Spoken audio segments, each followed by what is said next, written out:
Bakit bakit walang talent show para sa mga may edad na? Para naman na magkaroon ng katuparan ang kanilang mga pangarap sa buhay na maging artista o maging singer. Bakit para na lang sa mga bata? Sana meron naman para sa mga matanda.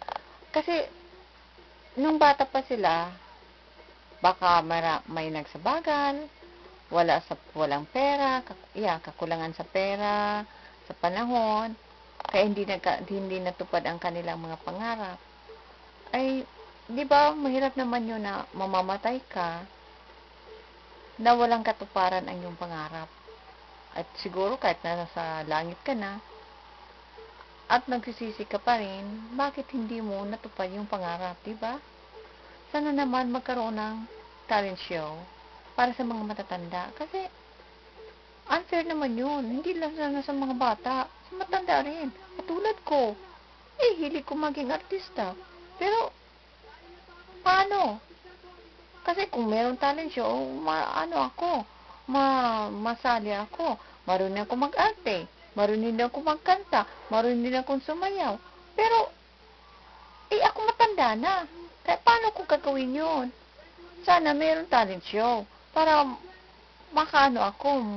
mag-audition ako. Para naman ipakita ko yung talent ko. Kaya nagawa nga ako ng YouTube account. Para naman yung talent ko, maipakita ko. Kasi nung bata pa ako, hilig ko talaga mag-artista. Kaya lang, ewan ko kung bakit. Kasi maraming sabagal sa buhay ko. Kahit anong gawin ko, maraming sabagal. Kaya hindi nagkaroon ng katuparan. Kaya ngayon, may 3 na akong anak. Hilig ko pa rin mag-artista.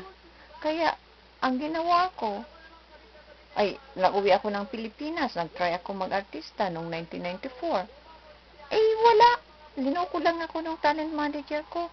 Tapos naman, umuwi ulit ako yung 2009. Ganun din. Linoko rin ako ng talent manager ng mga anak ko at yung director na yon na maging talent manager ng mga anak ko. At sa amin, linoko rin ako.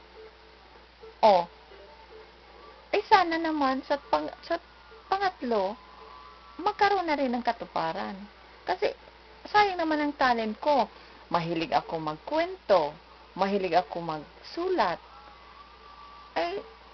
Kaya ang ginawa ko na lang, para hindi naman masayang ang aking talent, nagawa ko ng short films para ipakita ko sa YouTube.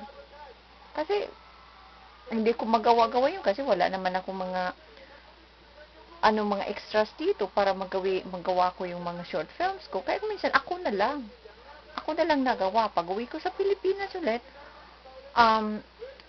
makuha ko ng para mga extras para magawa ko yung mga kwentong na naisip ko. Kasi sayang naman. Kasi sayang naman yung mga talent ko na mag-isip ng mga kwento. Kaya sana naman, please, GMA or ABS-CBN, gumawa naman sana kayo mga talent show para sa mga matatanda. Kasi, gusto ko sumali. Okay? Please. Thank you.